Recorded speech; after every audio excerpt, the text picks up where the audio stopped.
몇 가지 질문을 드릴 터인데 여러분에게 해당되는 것인지 아마 대부분은 해당이 될 것입니다. 그런데 그것의 정도가 얼마쯤 되는지 간단하게 거의 즉각적으로 한번 생각을 해보시기를 바랍니다. 첫째, 이웃이나 친구가 승진을 하거나 당신보다 돈을 더 많이 벌기 시작할 때 느끼는 부러움은 어느 정도인가? 둘째, 직장에서 누군가 당신에게 지루한 잡일을 하도록 시킬 때 느껴지는 분노는 어느 정도인가? 셋째, 승진을 하기 위해 우정을 희생시킬 용의가 어느 정도 되는가? 넷째, 무대의 중앙에 서고 싶은 욕구는 어느 정도인가? 다섯째, 운전할 때 다른 차가 당신 앞으로 끼어들 때 느끼는 분노는 어느 정도인가? 여섯째, 경쟁적인 활동에 임할 때 꼭 이겨야 한다는 욕구는 어느 정도인가? 일곱째, 당신과 같은 지위에 있던 사람이 당신보다 먼저 승진할 때 느끼는 분노는 어느 정도인가? 여덟째, 다른 일을 믿는 것이 얼마나 어렵게 느껴지는가? 아홉째, 당신의 의견이 포함되어야 할 결정이 당신과 무관하게 이루어졌을 때 느끼는 분노는 어느 정도인가? 열째, 낯선 사람의 눈을 똑바로 응시하는 것이 얼마나 쉬운가? 이 질문은 미국의 심리학자인 데이비드 와이너라고 하는 사람이 권력 중독자라고 하는 책에서 쓴 질문들입니다. 사람들 안에 있는 권력에 대한 지향성이 어느 정도 되는가, 이것을 알아보고 평가하기 위해서 만들어낸 질문이라고 했습니다. 직장 동료가 먼저 승진하는 것이 부럽고 또는 때로는 화가 나고, 운전할 때 다른 사람이 갑자기 내 앞으로 끼어들 때 화가 나는 거. 다 그런 거 아닌가? 아니에요. 우리 안에 권력에 대한 욕망이 얼마나 큰지, 그것이 얼마나 우리 마음속에 자리 잡고 있는지를 보여주는 것이라는 것입니다. 지난주에 부자 청년의 이야기를 통해서 부라고 하는 것이 정확하게 말하면 부에 대한 집착, 돈을 사랑하는 마음이죠. 이 마음이 얼마나 위험한지를 살펴보았습니다. 하나님과 멀어지게 만들고 하나님 나라로 영생으로 들어가는 것을 가로막을 수 있을 정도로 위험한 것, 이것이 바로 돈에 대한 집착이라는 것입니다. 그런데 이런 돈만 위험한 것이 아니라 권력에 대한 욕망도 똑같이 위험하다는 사실을 여러분 알고 계십니까? 존 파이퍼라고 하는 미국의 유명한 목회자, 복음주의 목회자가 있는데, 그분이 인간의 가장 위험한 세 가지 기회라고 하는 부제를 가진 책을 하나 쓰셨습니다. 무엇이 인간의 가장 위험한 기회가 될 수 있겠는가? 첫 번째 기회는 두말할 것도 없이 돈이라는 기회입니다. 두 번째는 섹스, 그리고 마지막 기회가 바로 권력이라고 하는 것입니다. 인간의 가장 위험한 기회 세 가지, 돈, 섹스, 그리고 권력. 이 책 제목이에요. 이 세 번째 기회가 얼마나 강한 것인지 본문에 나와 있는 제자들의 모습을 보면 알 수가 있습니다. 사실 우리의 삶을 잘 들여다보면 이 기회가 도대체 얼마나 강력하며 그리고 얼마나 위험한 것인지를 우리가 들여다볼 수 있다는 것입니다. 32절 말씀에 보면 예수님께서 제자들과 함께 예루살렘으로 올라가고 계셨다라고 표현이 되어 있습니다. 이게 올라간다 이렇게 표현을 쓴 것은 예루살렘이라고 하는 것이 좀 지리적으로 높은 지대에 있습니다. 그러니까 낮은 지대에서 높은 예루살렘 성, 예전에는 이렇게 성이 안전해야 됐기 때문에 수도잖아요.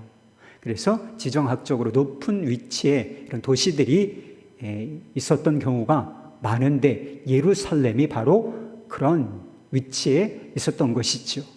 그러니까 평지에서 높이 있는 예루살렘으로 올라가고 계셨다, 이렇게 표현이 된 것입니다. 근데 예수님께서 자신이 예루살렘으로 올라가는 이유를 이렇게 말씀해 주셨습니다. 도대체 예수님께서 왜 지금 예루살렘으로 올라가고 계신 것인가? 33절, 34절 말씀. 보라, 우리가 예루살렘에 올라가노니 인자가 대제사장들과 서기관들에게 넘겨짐에 그들이 죽이기로 결의하고 이방인들에게 넘겨주겠고 그들은 능욕하며 침뱉으며 채찍질하고 죽일 것이나 그는 3일 만에 살아나리라 하시니라. 이 종교 지도자들에게 고난받고 자신의 죽임을 당하게 될 것이다. 그러나 3일 만에 다시 살아날 것이다. 마가복음에 나오는 총 3번의 순환 예고 중에 마지막 3번째 순환 예고에 해당되는 말씀입니다. 앞에 나와 있는 2번의 예고와 내용은 똑같아요. 그렇지만 그 묘사가 대단히 자세하다라고 하는 사실을 알 수 있습니다. 예루살렘으로 올라가는 길, 예수님께서 예루살렘으로 들어가시면 나오실 때는 어떤 모습으로 나오시겠는가? 등에 십자가를 지시고 나오시는 그런 상황이 될 것이었습니다. 말하자면 예수님께서는 고난과 십자가를 향하여 오르고 또 오르고 계셨던 것이지요. 그러나 이전에도 그랬듯이 제자들의 반응, 이 순환 예고에 대한 제자들의 반응은 대단히 실망스럽습니다. 여러분은 주님께 기쁨을 드리는 존재인가요? 아니면 실망을 드리는 존재이겠습니까? 우리는 주님께 기쁨을 드리기보다는 사실 실망을 더 많이 드리는 존재인 것 같습니다. 주님의 사랑과 인내, 그것이 아니면 정말 아무것도 아닌 존재, 그것이 바로 우리 자신이라는 것을 이런 말씀을 통해서도 깨달을 수 있습니다. 예수님의 말씀이 끝나자 야고보와 요한이 예수님께 나와서 좀 은밀하게 구할 게 있다는 거예요. 예수님 청할 게 있습니다. 주의 영광 중에서 우리를 하나는 주의 우편에 하나는 좌편에 앉게 하여 주소서. 예수님은 지금 마음에 십자가를 이미 품으셨어요. 곧 닥쳐올 일이니까 고난과 십자가를 마음에 품고 예수님께서는 예루살렘으로 올라가고 계신데 제자들은 무엇을 구하고 있는 것입니까? 제자들은 그 길이 영광의 길인 줄 알았던 것입니다. 예수님께서 새로운 나라를 세우시고 왕으로 오르실 것이다, 이렇게 생각하고 있었습니다. 그 기회를 놓칠세라. 야고보와 요한이 자신들을 요직에, 아주 요직에, 지금으로 말하자면 한 사람은 국무총리에, 한 사람은 비서실장에 앉혀주십시오, 이렇게 부탁하고 있는 것이지요. 야고보와 요한만 이런 마음이 있었던 것인가? 이 사람들이 특별한 사람들이었던가? 아니에요. 2사람이 하는 말을 듣고 10 제자들이 화를 냈다는 표현이 있습니다. 그들이 왜 화를 냈겠어요? 여러분은 왜 화가 나는 것입니까? 누군가 승진하고 나보다 더 많은 것을 가질 때 여러분은 왜 분노하는 것입니까? 그들과 똑같은 욕구, 욕망, 그것을 가지고 있다라고 하는 것을 드러내주는 것이 그 분노예요. 제자들 안에 숨어있던 출세와 권력에 대한 욕망이 오르막길처럼 보이는 그 기회를 통하여 아주 적나라하게 드러났다라고 하는 것이었습니다. 예수님께서는 대단히 실망스러운 상황 속에서 화를 내지 아니하시고 이것을 기회로 삼아서 다시 제자의 길에 대해서 가르쳐 주고 계셨습니다. 이방인의 길과 제자의 길, 세상 나라의 삶의 방식과 하나님 나라의 삶의 방식은 전혀 다르다. 이 둘을 비교하여 이것이 다르다는 사실에 대해서 말씀해 주셨습니다. 이방인들의 집권자들과 고관들은 사람들을 주관하고 권세를 부린다. 권력을 주려 하고 그 권력을 얻었을 때 지배력을 행사하며 이 나라를 그리고 어떤 공동체를 또는 어떤 사람을 통치하려고 한다는 것입니다.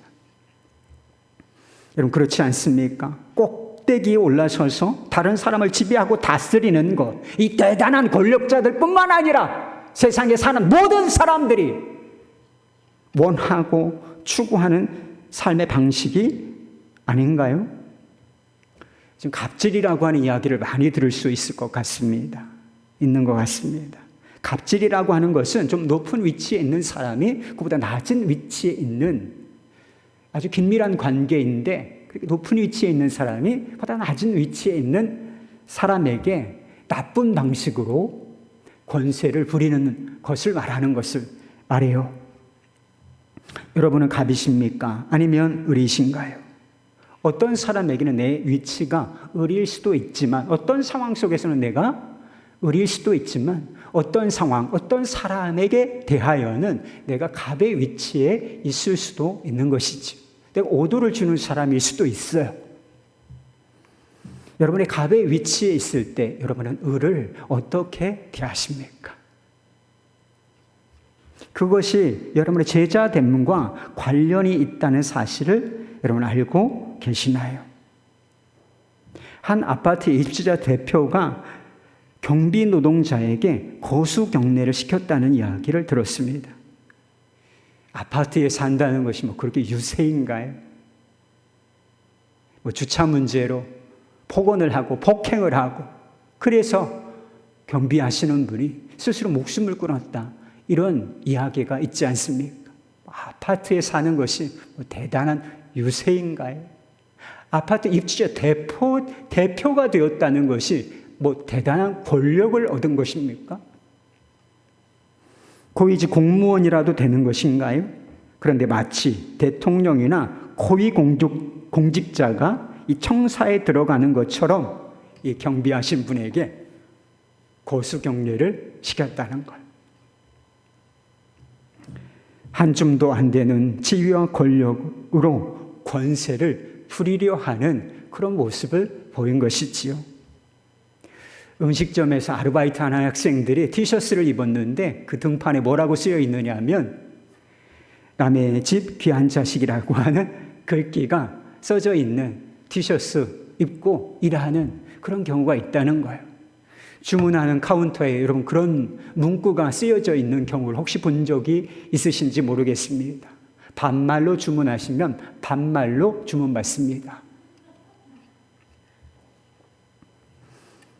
왜 일하는 학생들에게 이런 티셔츠를 입히고 이런 문구를 주문하는 카운터에 세워 놓아야 하는 것이겠습니까? 손님이 왕이다. 그런 이야기가 있죠. 손님이 왕이다. 음식값으로 준 그 잠깐의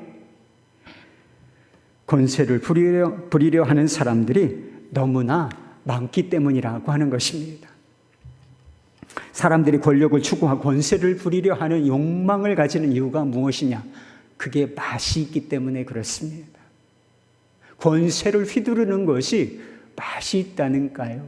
그것이 주는 쾌락과 쾌감이라고 하는 것이 있다는 말이지요. 그것이 주는 쾌감의 맛이 들면 어느새 중독이 되는 것이고요. 그런데 권력에 중독되면 어떻게 되는지 여러분 아십니까?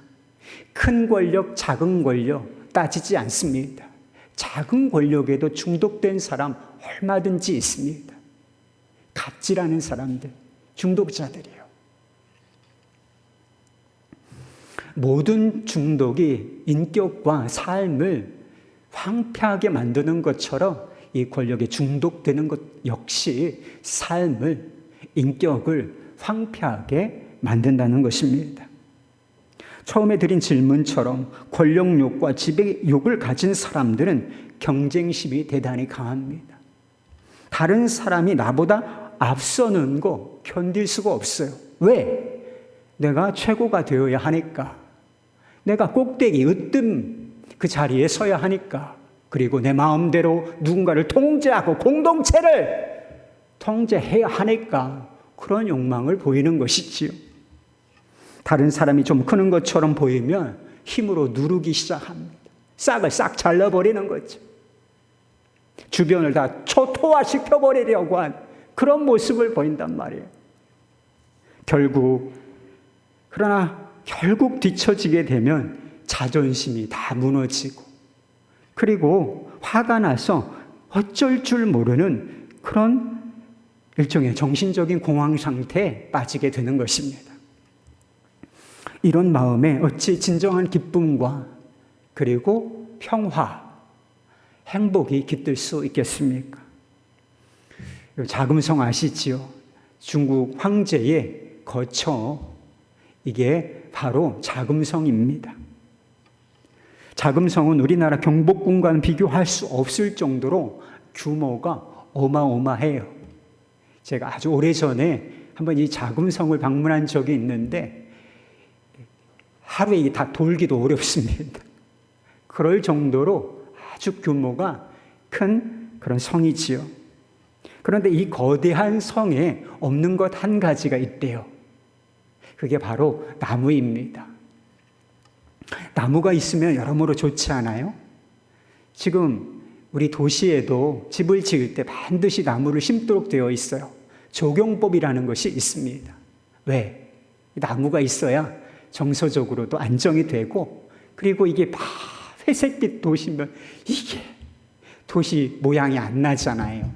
그러니까 집을 지을 때 반드시 나무를 심도록 하는, 조경을 하도록 하는 이 강제 규정도 있는 것입니다. 이 나무가 이렇게 여러모로 유익을 주는데 왜 이 자금성에는 나무가 없을까? 왠지 아세요?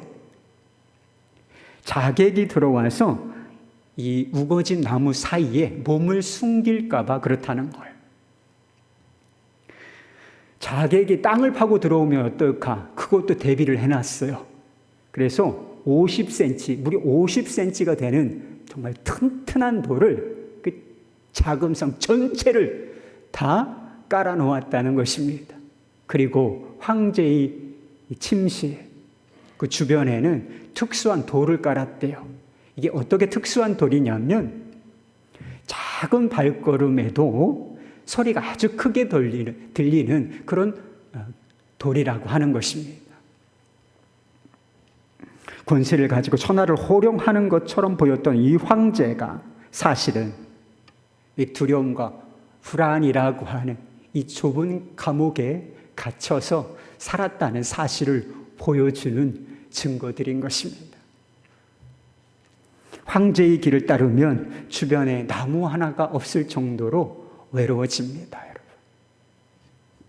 발걸음 소리 하나에도 신경을 써야 할 정도로 불안한 삶을 살게 되는 것입니다. 남는 것이라고는 외로움과 허무 뿌린 길, 그 길로 제자들이 가려 하니 예수님의 답답하심이 오죽하셨겠습니까? 그래서 예수님께서 대안을, 진정한 삶의 길이 무엇인지 대안, 제자의 길을 이렇게 제시해 주셨습니다. 43절, 44절의 말씀이에요. 너희 중에는 그렇지 않을지니 너희 중에 누구든지 크고자 하는 자는 너희를 섬기는 자가 되고 너희 중에 누구든지 으뜸이 되고자 하는 자는 모든 사람의 종이 되어야 하리라.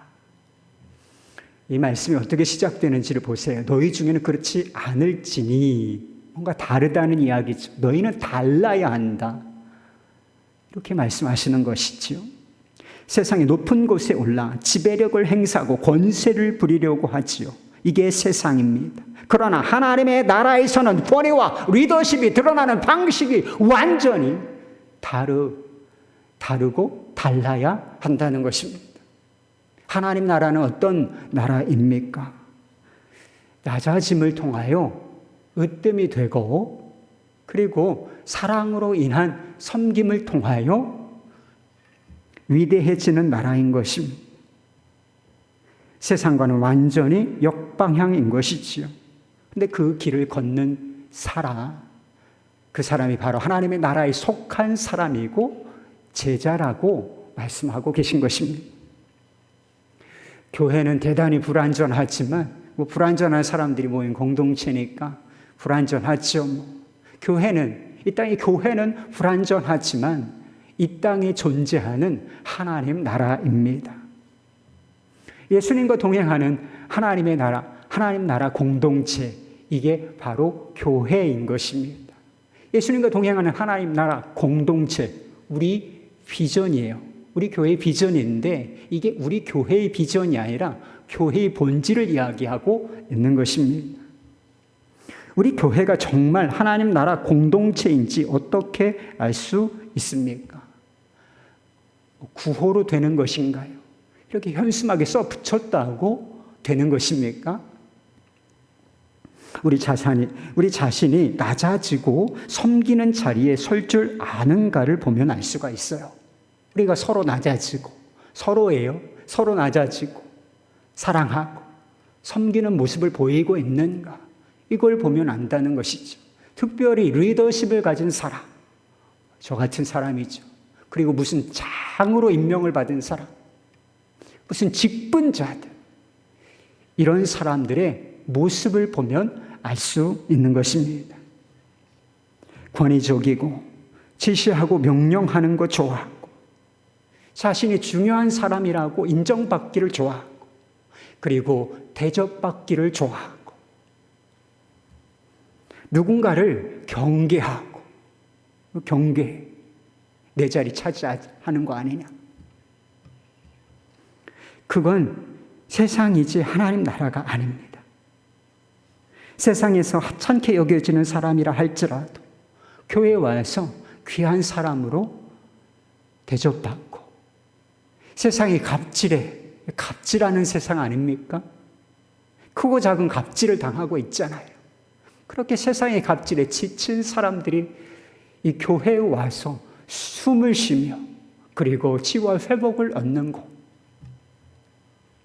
세상과 거침없이 역방향으로 향하는 공동체, 그것이 바로 초대교회 공동체의 모습이었습니다. 부한 자도 많지 않았고 권력자도 유력한 자도 많지 않다는 표현이 있었어요.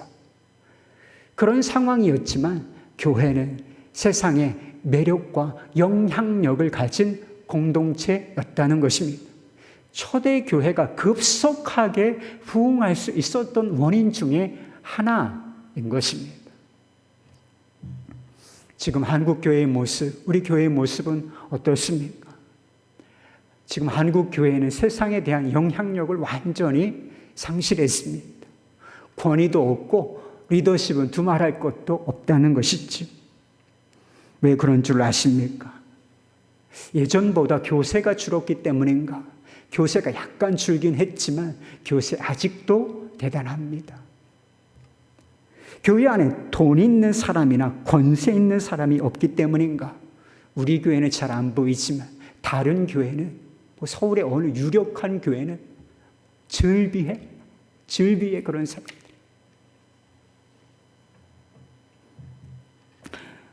왜 우리가 세상에 대해서 권위와 영향력을, 리더십을 잃었는가? 우리가 세상과 같은 방향을 바라보고 걸어왔기 때문인 것입니다. 부와 권력의 마음을 내어준 채로 이 섬김과 사랑의 능력을 우리가 잃어버렸기 때문이라는 것입니다. 하나님 나라와 제자의 길은 세상과는 역방향입니다. 그럼 거대한 흐름이 있어요. 거대한 흐름이 있는데 그것을 거슬러 역방향으로 나아간다는 것, 그것은 분명히 부대끼는 일임에 틀림이 없습니다. 어떤 때는 고난과 희생을 각오해야만 하는 길이라 예수님께서 그렇게 말씀하신 거예요. 우리가 그렇게 부대끼는 길, 좀 거슬리는 길을 어떻게 걸을 수 있겠습니까? 우리의 의지와 노력으로 되는 일이 아니에요. 그 길을 갈 수 있는 사람은 바로 십자가를 만난 사람뿐인 것입니다. 우리말 번역에는 빠져 있지만 42절 앞부분에 보면 왜냐하면이라고 하는 단어가 들어 있습니다. 우리가 도대체 왜 이렇게 낮아짐과 섬김의 삶을 살아야 하는가? 그렇게 또 왜 우리가 이렇게 그렇게 살아낼 수가 있는가? 그 이유를 말씀해 주신 것입니다. 왜냐하면 인자가 온 것은 섬김을 받으려 함이 아니라 도리어 섬기려 하고 자기 목숨을 많은 사람의 대속물로 주려 함이라. 스스로를 인자라고 사람의 아들이라고 표현하신 예수님은 어떤 분이십니까? 창조주 하나님의 아들이셨습니다. 갑을 관계로 따지면 우리 인간을 포함하여 세상 모든 피조물들에 대하여 슈퍼갑의 위치에 계신 분, 그분이 바로 예수님이신 것입니다. 그런 하나님의 아들이 왜 이 낮은 땅에 육신의 몸을 가지고 오셨는가? 군림하고 지배하기 위해서가 아니라 섬기러 오셨다는 것입니다. 여기 대속물로 주려 함이라고 하는 표현이 있어요. 대속물이라고 하는 것은 그 당시에 노예나 또는 감옥에 갇혀 있는 죄인을 해방시키기 위하여 지불하는 값을 의미하는 것이었습니다. 죄에 매여 종노릇하는 자들에게 구원과 해방이라는 선물을 주시기 위하여 자신의 생명을 내어주러 오셨다라고 말씀하신 것이었습니다. 가장 높으신 분이 가장 낮은 자리에 서신 것, 가장 위대하신 분이 가장 하찮은 자들을 대신하여 서신 자리, 가장 거룩하신 분이 가장 더러운 죄인들을 대신하여 서신 자리, 생명이 죽음을 대신하여 서신 자리, 세상의 질서가 완전히 뒤집어진 그 자리가 바로 대속의 십자가였던 것입니다. 대속의 십자가, 그것이 가져온 결과가 무엇인지 여러분 아십니까? 죄로부터의 구원과 해방이지요. 여러분, 우리가 무엇 때문에 죄에서 자유함을 얻었다, 구원함을 얻었다라고 말할 수 있겠습니까? 이 섬김의 십자가, 대속의 십자가가 있었기 때문인 것입니다. 그런데 그뿐만이 아니에요. 에베소서 2장에 보면 그리스도 안에 있는 우리가 어떤 위치에 놓여 있는지를 이렇게 말씀하고 있습니다. 2장 5절부터 6절까지 말씀. 허물로 죽은 우리를 그리스도와 함께 살리셨고 너희는 은혜로 구원을 받은 것이라. 또 함께 일으키사 그리스도 예수 안에서 함께 하늘에 앉히시니. 여러분은 도대체 어디까지 오르고 싶습니까? 지금 어느 위치에 있어서 위를 바라보고 계시지? 도대체 어디까지 오르고 싶은 마음을 가지고 계신가요? 이해하기가 쉽지 않지만 예수께서 대속의 십자가와 이 부활을 통해서 우리를 어디에 올려놓으셨는가? 하늘에. 이미 최고의 자리와 그 영광의 자리에 우리를 올려놓으셨다는 것입니다. 하늘보다 더 높은 곳이 어디 있어요? 여러분은 대속의 십자가를 믿으십니까? 예수님께서 우리를 어떻게 사랑하시고 섬겼는지를 아시나요? 예수님께서 우리에게 무엇을 주셨고 또 우리를 어떤 위치에 올려놓으셨는지를 여러분 아십니까? 그 사랑과 믿음이 우리의 가슴을 파고들어 우리의 마음을 적실 때 우리도 낮아짐과 섬김의 자리에 설 수 있는 것입니다. 포기와 희생, 고난이 따르는 길이라고 할지라도 세상의 흐름에 역행할 수 있는 용기를 갖게 되는 것입니다. 스스로 작아진 사람은 작아질 것을 두려워할 필요가 없습니다. 작아지는 것을 두려워하는 사람들이 있죠. 그러나 스스로 작아진 자는 작아짐을 두려워할 필요가 없습니다. 스스로 낮아진 자리에 설 줄 아는 사람은 낮아짐을 두려워할 필요가 없습니다. 인정받는 것에 대해서 스스로 죽음을 선포한 사람은 인정받지 못하는 것을 두려워하지 않을 수 있는 것입니다.